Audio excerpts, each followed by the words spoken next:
Messieurs, avec Léon Marchand, bonnet vert ici et t-shirt gris, le fils de Xavier et de Cécile, Xavier Marchand, vice-champion du monde, double finaliste olympique en 4 nages, et puis maman qui avait fait les Jeux également, Cécile Bonnet, et puis l'oncle Christophe, que l'on salue, qui lui aussi avait fait les Jeux sur 400 mètres nage libre. Le voici, Léon.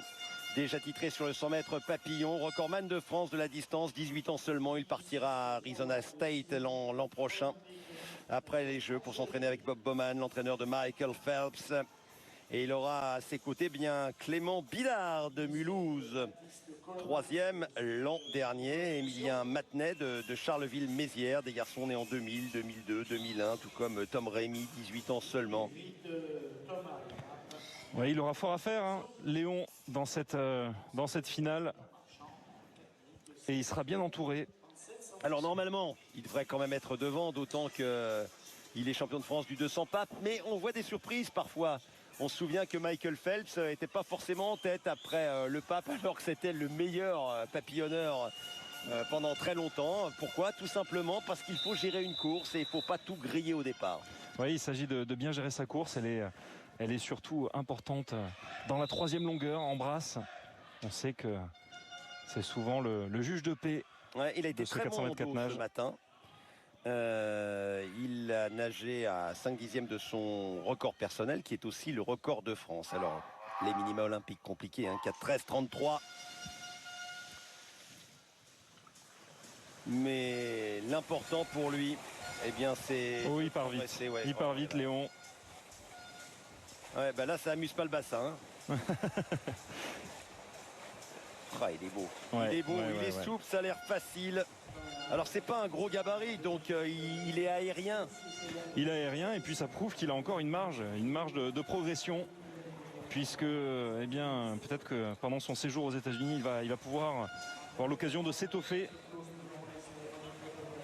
Bah oui, parce que quand vous avez 18 ans, vous avez fini la croissance, vous gagnez plus de centimètres au-dessus de la tête, mais vous en gagnez autour des bras et des jambes. Hein. Oui, et puis je peux vous garantir que sous la houlette de Bob Bowman, il va gagner eh bien, en efficacité aussi dans les parties subaquatiques.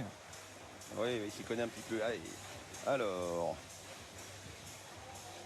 57,06.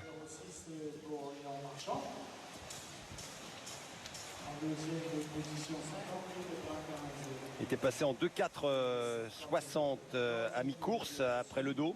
Il avait été très efficace hein, ce matin sur ce dos. Bien posé, bien en ligne.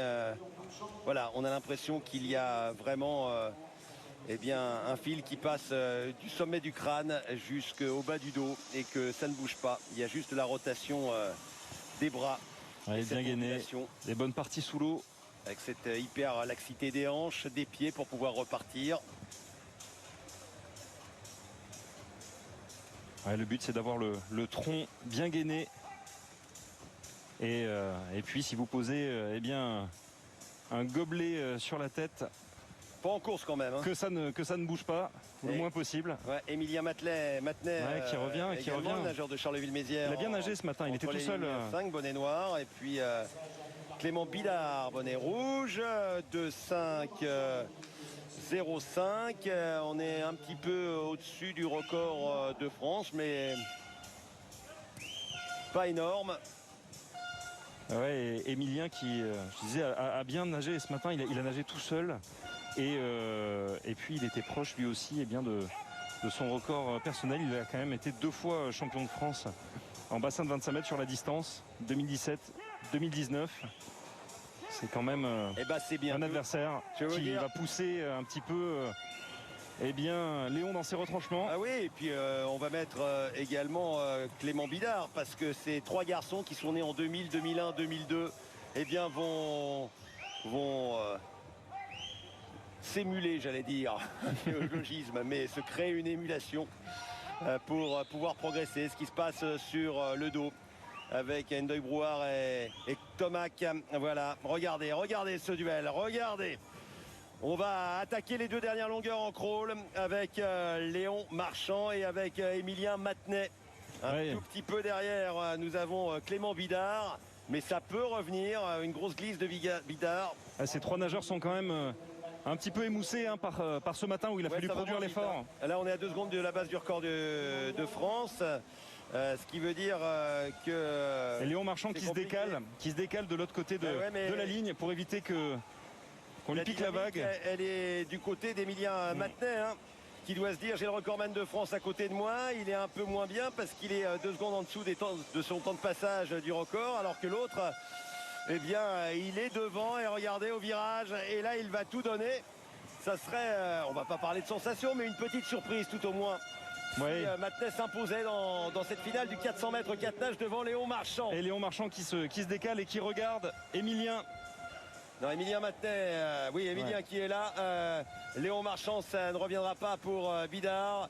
Et c'est Emilien vraiment qui se détache. Matenet pour Charleville-Mézières qui s'impose en battant son record 4:18:09, 4:19:05 pour Léon Marchand, qui était un peu émoussé, mais coup de chapeau à Emilien qui remporte le titre de champion de France sur 400 mètres 4 nages. Oui, bravo Emilien, il a vraiment géré cette course très intelligemment et il a laissé partir et peut-être se fatiguer un petit peu Léon dans les premières longueurs afin d'en garder sous le pied.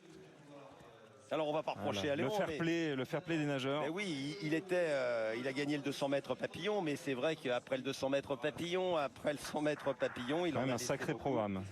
Et coup de chapeau, Emilien Matenet qui lui a battu son record parce qu'il avait les armes aujourd'hui, parce qu'il était peut-être plus frais. Et coup de chapeau, franchement, parce que quand on bat son record dans les grandes compétitions, c'est toujours à souligner.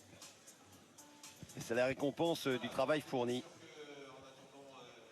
Et puis ce sont de jeunes nageurs qui ont encore quelques belles années devant eux. 2000, 2001, 2002. Hein.